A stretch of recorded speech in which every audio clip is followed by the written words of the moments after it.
الحمد لله نحمده ونستعينه ونستغفره ونؤمن به ونتوكل عليه ونعوذ بالله من شرور أنفسنا ومن سيئات أعمالنا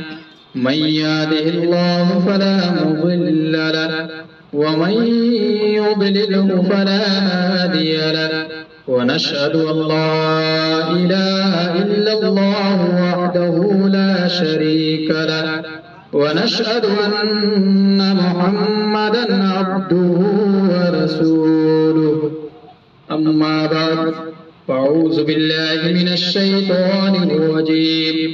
بسم الله الرحمن الرحيم فقد قال الله تبارك وتعالى في القرآن المجيد والفرقان الحميد يا أيها الناس اتقوا ربكم الذي خلقكم من نفس واحدة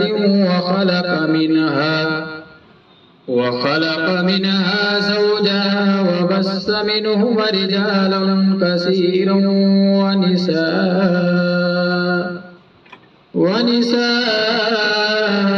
واتقوا الله الذي تساءلون به والأرحام إن الله كان عليكم رقيبا يا أيها الذين آمنوا اتقوا الله حق تقاته ولا تموتن إلا وأنتم مسلمون يا أيها الذين آمنوا اتقوا الله وقولوا قولا سديدا يصلح لكم أعمالكم ويغفر لكم ذنوبكم ومن يطع الله ورسوله فقد فاز فوزا عظيما وقال النبي صلى الله تعالى عليه وسلم النكاح من سنتي فمن رغب عن سنتي فليس مني أو كما قال فذلك